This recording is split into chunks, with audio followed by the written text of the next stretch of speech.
Protein powder ഉപയോഗിക്കുന്നവരാണെങ്കിൽ ഈ video കണ്ടതിന് ശേഷം മാത്രം ഉപയോഗിച്ചാൽ മതി. ഈ പ്രോട്ടീൻ പൗഡർ നിങ്ങൾ മസിൽസ് ബിൽഡപ്പിനും ബോഡി ഫംഗ്ഷനും ഇംപ്രൂവ് ചെയ്യാൻ വേണ്ടിയിട്ട് ഉപയോഗിക്കുമ്പോൾ ഇത് നിങ്ങളുടെ മസിൽ ഫംഗ്ഷനും ബോഡി ഫംഗ്ഷനൊക്കെ കുറഞ്ഞു പോവുകയാണ്. അഥവാ നിങ്ങൾക്ക് ഇത് അപകടമായി മാറുകയാണ്. ഇത് പറയാൻ കാരണം ഒരു പ്രോട്ടീൻ പൗഡർ ഒരിക്കലും നമ്മുടെ ശരീരത്തിൽ അത് ഒറ്റയ്ക്ക് പ്രവർത്തിക്കില്ല.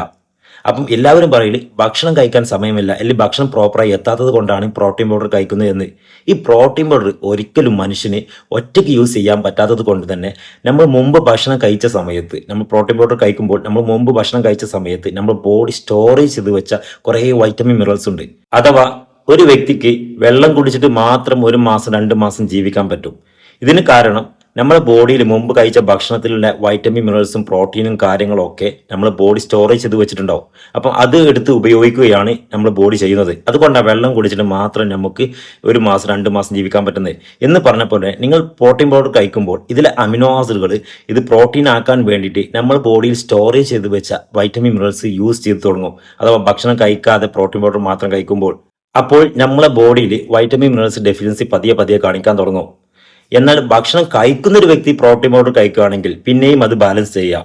പക്ഷേ നമ്മൾ പ്രോട്ടീൻ പൗഡർ കഴിക്കുന്നത് എന്തിനാണെന്ന് ചോദിച്ചു കഴിഞ്ഞാൽ എനിക്ക് ഭക്ഷണം കഴിക്കാൻ സമയമില്ല, അല്ലെങ്കിൽ ഭക്ഷണം പ്രോപ്പറായിട്ട് കിട്ടുന്നില്ല, അതുകൊണ്ടാണ് ഞാൻ പ്രോട്ടീൻ പൗഡർ കഴിക്കുന്നത് എന്ന് പറയുന്നവർ ഒരിക്കലും പ്രോട്ടീൻ പൗഡർ കഴിക്കരുത്. ഇത് നിങ്ങളെ വൈറ്റമിൻ മിനറൽസ് ഒക്കെ ഡെഫിഷ്യൻസിലേക്ക് എത്തും, നിങ്ങളുടെ ശരീരം മറ്റുള്ള പ്രശ്നങ്ങളിലേക്ക് എത്തും. ഞാൻ ഏതാണ്ട് 20 വർഷമായിട്ട് ഈ ഫിറ്റ്നസ് ഫീൽഡിലുണ്ട്. ഞാൻ സാധാരണ ഒരു ക്ലയൻസിനും പ്രോട്ടീൻ പൗഡറും മൾട്ടിവൈറ്റമിനോ സപ്ലിമെന്റ് സജസ്റ്റ് ചെയ്യാറില്ല. എനിക്ക് വേണമെങ്കിൽ ഇവരെ ഫോഴ്സ് ചെയ്തിട്ട് പല സയൻസും പറഞ്ഞിട്ട് ഇത് വാങ്ങിക്കാം, എനിക്ക് ലാഭമുണ്ടാക്കാം. എന്നാൽ ഒരു ക്ലയൻസ് നമ്മുടെ അടുത്തേക്ക് വരുന്നത് അവരുടെ ഹെൽത്ത് മെച്ചപ്പെടുത്താൻ പറ്റും എന്നുള്ള എന്നോടുള്ള വിശ്വാസത്തിന്റെ പേരിലാണ്. അതുകൊണ്ട് തന്നെ ഒരാളെ വഞ്ചിക്കപ്പെടുന്നത് ഞാൻ താല്പര്യപ്പെടുന്നില്ല.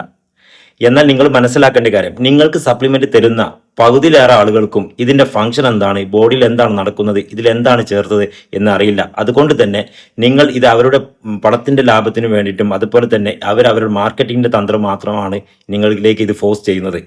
സപ്ലിമെന്റ് ആർക്കാണ് ആവശ്യം? ജനറ്റിക്കലി ആരെങ്കിലും ബോഡിയിൽ ഡെഫിഷ്യൻസി കാണിക്കും, അഥവാ ചില ബോഡിയിൽ എത്ര കഴിച്ചാലും ചില വൈറ്റമിൻ മിനറൽസ് ആവട്ടെ ബോഡിയിൽ സ്റ്റോറേജ് ചെയ്യില്ല.